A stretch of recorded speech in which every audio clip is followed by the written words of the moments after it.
paid for. We're here today to share the latest steps that we are taking to ensure that airlines do just that. It's important to note here that just over 2 years ago, when President Biden took office in the depths of the pandemic, the biggest concern around our nation's airlines was whether they would stay in business at all. And if they did, how many years or even decades it would take for them to recover. But President Biden acted to restore this economy swiftly, and demand came back faster than most forecasters thought was even possible. And we know some U.S. airlines have struggled to meet that demand. Now, weather remains the top cause of airline delays, but staffing and other issues under airlines' responsibilities meant that last summer we saw unacceptable rates of delays and cancellations even on blue sky days. And when extreme weather events collided with airlines that were unprepared, the problems multiplied, as more than 2 million Americans experienced with the failures at Southwest Airlines over the last Christmas holiday. The good news is we are seeing real improvements. Each month so far this year, preliminary data show cancellation rates under 2%, even during that busy spring break season. But summer travel is going to put enormous pressure on the system, and we need to continue our work. We're always prepared to work collaboratively with airlines when there are steps that we can take as a department that would help. In New York, we've taken steps that would allow airlines to use larger planes with more seats at lower frequencies, which means that they can move more passengers overall, but with less congestion. In Florida, where the closure of airspace to accommodate commercial space launches now actually happens often enough to noticeably affect airline schedules, we are engaging the space sector to keep more launch windows clear of peak flight periods. And across the country, we're hiring more air traffic controllers to keep up with growing demand. In fact, the latest application window is closing today, so I'm encouraging anyone who's interested to consider applying. And FAA recently used new technology to clear over 100 new, more efficient flight routes that will save time and money. The FAA and Department of Transportation are doing our part, but airlines need to accept their fundamental responsibility to better serve passengers. When they don't, we are here to enforce passenger rights and hold airlines accountable. In just over 2 years, this administration has delivered some of the most significant gains in airline passenger protections in decades. We have stepped up enforcement, rules, and transparency. We've empowered passengers with better information. We've helped get $1 billion in refunds and counting back to passengers. And we have secured enforceable commitments around customer service that didn't exist just a year ago. And another major step is coming, as you'll hear in just a moment from the President.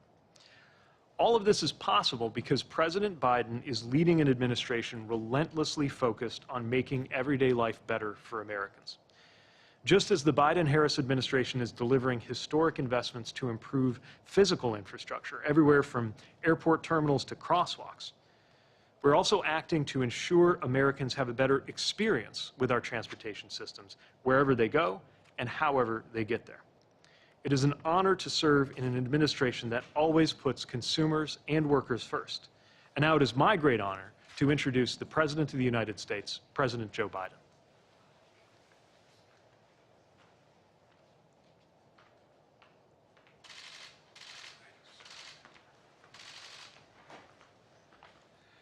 Thank you, Secretary Buttigieg. Thank you all for being here. Please sit down.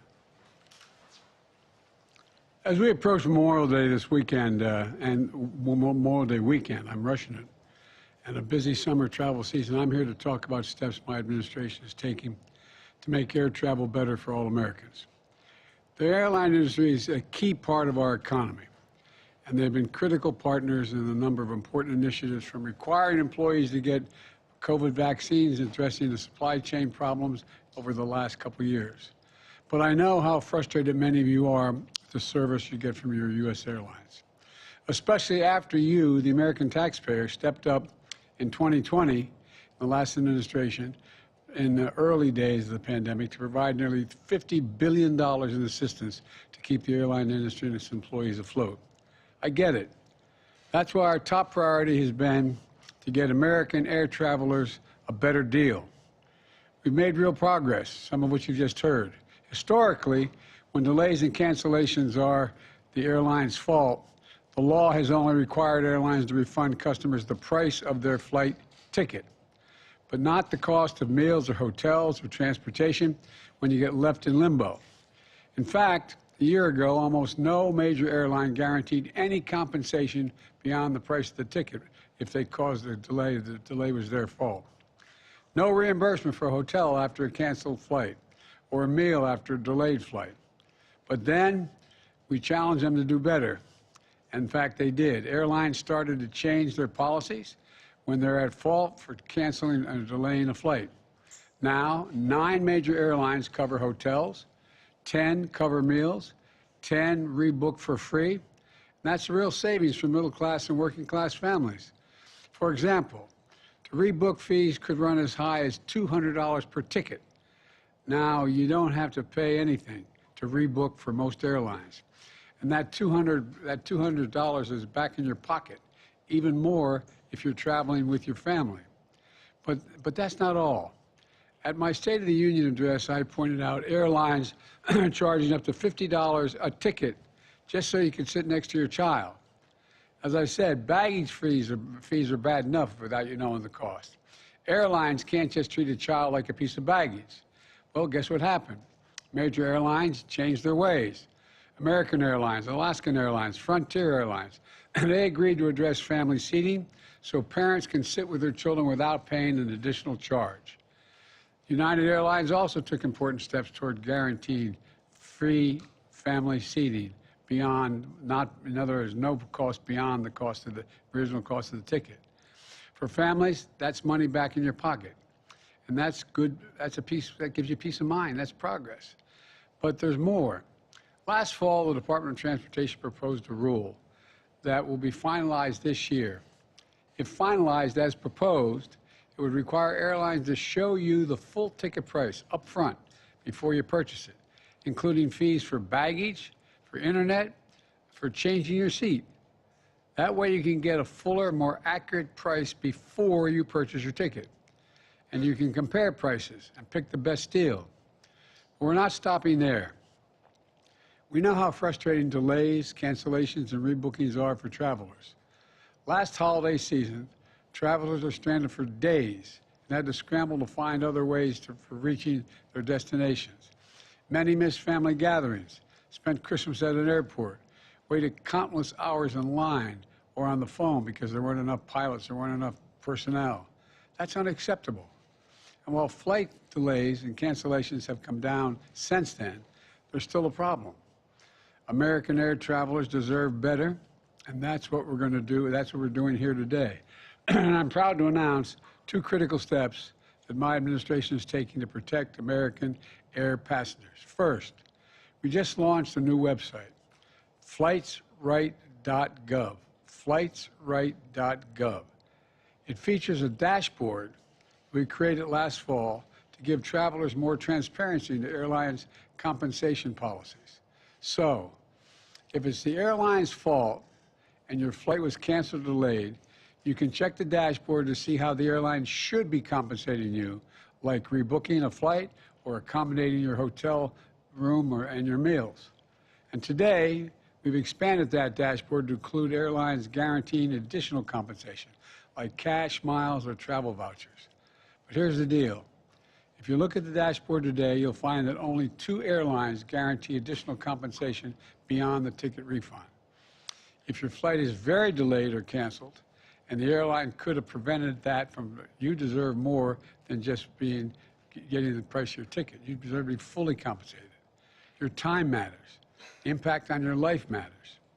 That's why I'm announcing a second critical step today to protect American consumers.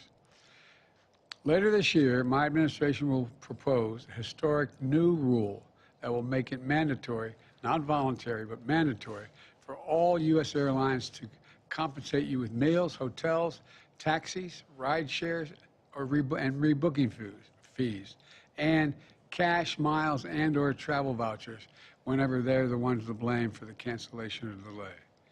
And that's all on top of refunding the cost of your ticket. Airline passengers in Canada, for example, the European Union, and other places already get these compensations. And guess what? It works. One study found that the European Union required airlines to compensate passengers for flight delays. The number of flight delays went down. I appreciate Secretary Buttigieg's leadership on this issue, and I hope and I expect the Department of Transportation to move as quickly as it can to put this new rule in place. It matters.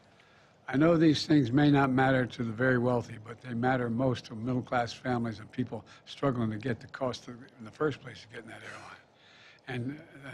And so, look, these actions are in addition to other progress we've been making to lower costs for American families, holding corporations accountable, and grow our economy from the bottom up and the middle out, not just the top down. I signed a groundbreaking executive order on competition that is helping us do everything from lowering the cost of hearing aids to banning non-compete clauses. And in my State of the Union address, you may recall, I called for an end to junk fees. That is, those hidden surcharges that you'd see at hotels, concerts, and credit card bills that you didn't know about before you got the ticket. I continue to call on Congress to pass the Junk-Free Prevention Act, because that's what American consumers deserve. I'm going to close with this. We're making progress, but we have more to do to reverse decades of concentrated corporate power and the continuing to lower prices and increasing opportunities for families, workers, and small business owners and entrepreneurs. So let's finish the job. Remember who we are. As I've said many times, we're the United States of America. There's nothing beyond our capacity when we do it together. This is just about being fair. Just about being fair. God bless you all. May God protect our troops. Thank you. Do you guys make any progress on the debt ceiling tomorrow? Would you cut the exit trip short for the debt ceiling negotiations, sir?